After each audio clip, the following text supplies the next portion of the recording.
Relocated runway, it's feasible to implement with what we currently have.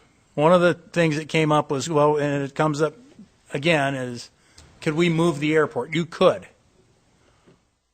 But if you move the airport, the FAA is only going to be a partner in a certain amount of that. St. George moved theirs, and they ended up having to pay out of their own pockets $33 million. It's very expensive.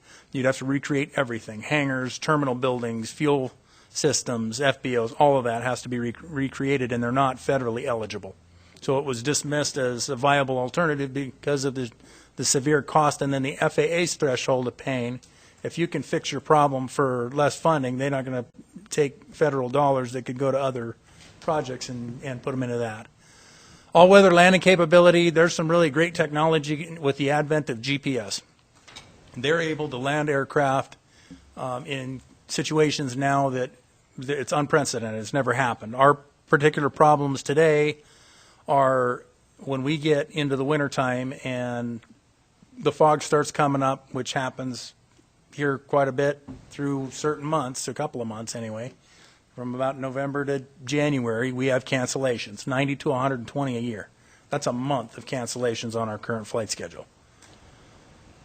Our minimums for a pilot to be able to see the runway, the pilot has to see the runway from 500 feet up and 1.5 miles out right now. Alaska just put in for a private set of approaches with the FAA, and they were able to get those minimums down, if they're approved by the FAA, to 300. It's 375 feet on one end and 320 on the other, and 1 mile, which is significantly better than what we've had. When the runway goes in, the target is 200 feet and a half mile, which is completely unprecedented for anything that's ever been here. But with the terrain modeling and the capabilities with realigning the runway and optimizing it to get planes in here in inclement weather, that puts faith back into the system as far as the airlines are concerned and the communities, because right now there's a lot of people that make the choice in the wintertime to not even try to fly out of Pullman-Moscow. They're going to automatically go to Spokane, or they'll automatically go to Lewiston. It's more convenient, but it's not more convenient because you have to take the gamble, and there's folks that don't want to take the gamble, and I can't blame them. But fixing this runway eliminates that worry for the people that fund, our region and require that capability. Business and hangar capacity, we're tapped out. There is not another place to build a hangar on that airport, not one. We're building 2 of them this year, and that maxes everything out. There's demand for it, but there's not area for it. Aeronautical support to the region, MedStar. There are capabilities that are out there that we'd like to pursue that we've been asked about, such as cargo and some other things, because we generate a lot of those business needs. And if their capacity and the capabilities are here, when a business is evaluating communities as far as where do they want to locate, that becomes a very important consideration. Destinations and routes become possible. Could we fly to Salt Lake, Denver, Minneapolis, Portland, LA, pick a city? That becomes a very possible means at that point, because we can go ask for anything. But right now, it's hard to go ask an airline when you've got an airport that doesn't meet required standards for the FAA. Well, can you come in here and do this? That you're hampered coming out of the gate to even bother with the ask. When you've got the standards made, then you can go back on the merits and say, okay, well, our community really needs this, and this is where we go. Is there some interest in getting service to this city and whatever the priority of the region is going to be? That becomes a possibility, where right now it's just not a very good one. Economic impacts, the 2 state studies roughly are 25 million existing is how they've come out. We've got a request for proposals out. We want an updated study as the airport board specific to the airport and this project, so we can hand it to the elected officials that are looking at this and make decisions in the region and say this is really what it is. But we're trying to get really hard numbers so we can satisfy those questions. It's got real commitments. It's a feasible project. 7,100 by 150-foot runway. That lands up to a Boeing 737 legally, where we could have service with up to a 737. I don't think we're going to have 737 need anytime soon, but with Alaska Airlines currently, our market's been untagged. We are no longer, after August 23rd, The plane is not going to land in Lewiston and then come to Pullman. Pullman will have its own flights with Moscow, and Lewiston will have its own flights separate from that. I think in the case where we have direct flights to Seattle, the first flight in the morning will go out at 6 a.m. However, on the other side, Lewiston is going to be able to provide Boise service direct at 6 o'clock in the morning and get back. It's something that we'd like to have up here. We can make the pitch for that at a later point, but that is where the airline has decided to move service. So Boise will forego an early flight to Seattle Lewiston will forego that early flight to Seattle. If they want to go to Seattle, they got to come up here. And on the flip side, Boise, you have to go down there. You could still fly to Boise and get there by 10:30 out of here. You're just going to go through Seattle to do it, but it's definitely a choice. They are increasing our flights. Right now, we're at 2 a day. We will go to 3 flights a day, August 23rd and 2 on Saturday. And then November 1st, we'll go to 3 flights a day on the Saturday, and it'll increase Monday, Thursday, and Friday will increase to 4 flights a day. That's the published schedule right now. So that is a pretty ringing endorsement from an airline stating that there's a lot of growth that they see in the community.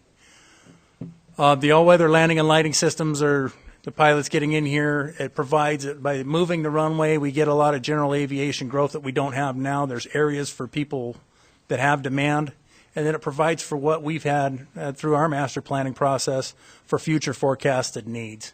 This is what the project looks like for planning. Everything in yellow is 2015, so this is the land, it represents land acquisition. This is the power line relocation that Gary talked about in the grant, is to move the power line to the south. This is the earthwork that we will do, we'll start with in the event that we have to do that with the FAA to protect the approach to the east end. And the last portion of that's wetland mitigation, and then you look at consecutive years here. 2016 is earthwork. This is all earthwork. Then 2017, they're prepping a pad for a runway. 2018, the runway goes in. They'll start building from this end back. They'll still be using this runway until they get about here, and then we're going to switch runways. And then 2019 is connecting taxiways, earthwork, and trying to grade everything out to where it needs to be. Timelines and the cost. The environmental assessment, again, took 2 years, cost $3.2 million. We got a clean bill of health from the FAA. We are asking for the approval of a $16 million federal grant. The match is $1.3 million for fiscal year 15, with the additional request for year-end money authority of another additional $14 million if it becomes available. Land acquisition and design, we've started that process to try to get things lined up. And construction 2016 through 2019, the target cost is $89 million on that 8.125 match. Well, we are contingency planning for up to 119. I don't know what the price of fuel is going to be in 2018, 2019, so we're being very conservative with how we do that. That being said, we have told Mead and Hunt and looked at a bunch of other projects, and we're constantly looking. We're trying to find every efficiency that we possibly can to keep that cost down and meet the FAA's intent and the community's intent that we deliver on the project itself. This is one of the efficiencies that we're really looking at. Is the airport board talked about a terminal and approved a site for a terminal. We can end up putting a bunch of the waste earthwork in here to prep that site to save money in the future when funding is available, that this becomes a reality at some point. Maybe it's 10, 20, 30 years from now. But you prepare the site for the planning that you have, and we do our plans in 20-year increments. The funding sources, local funds 7.23 to 9.66 million. PFC funding, I have an asterisk there because it may need to be utilized for terminal items or other items that we have right now. If it's unencumbered, we're putting it towards the runway project. The state transportation departments, $250,000 a year or more for each successive year. And then the city of Pullman, city of Moscow, the city of Pullman has their resolution for a restricted fund, as well as their $2.5 million commitment is going in front of their council tomorrow. And we are working with the budget cycles for others, and the discussions are ongoing to be able to raise that match. It's a unique region. This is a unique project in a unique place. And the partnership, the vision, this place has operated for over 80 years because there is a need and a vision for the community itself and the quality of life that's enjoyed here. That cooperation to continue is vital to not only this project, but the other things that we jointly try to do between the cities to keep the quality of life that we like to have. But the future transportation, economic health of the region, commercial service is an awfully big ticket item for a lot of communities, and it is definitely something we want to be able to make sure that we keep here. Questions from the council?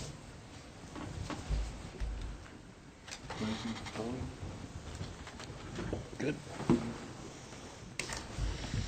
Is Kevin going to add something here to anything, Kevin? I'm glad to be here, and I'm glad Tony's doing so well with this presentation. I think I'll just be here to back him up if he needs it. Thank you. I think we're good, Tony. Okay.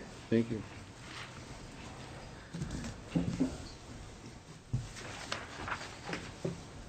Well, in that case, hearing nothing else, I would move to approve acceptance of the FAA grant agreement offer and execute the acceptance document for the Pullman-Moscow Regional Airport AIP grant for the $16 million, as well as pre-authorize the approval to accept additional FAA year-end authorizing awards of $14 million if funding becomes available. I'll second. Okay. We got a motion by Art and a second by Dan to accept the FAA grant offer and execute the acceptance document for the Pullman-Moscow Regional Airport AIP grant for $16 million, and the pre-authorized approval to accept an additional FAA year-end authorization award of $14,000 if the funding becomes available. 14 million. 14 million. Okay, 14 million. Did questions? Jim? Do we have to, if we get the additional 14 million, do we have to have the match in hand in the bank before we can sign that grant? What you will do is you'll authorize, or you're pre-authorizing our acceptance of that should the match be identified. So yes, we'll be given a chance, if the money is swept, we'll be given a chance at that time to accept it, but we will have to have the match available.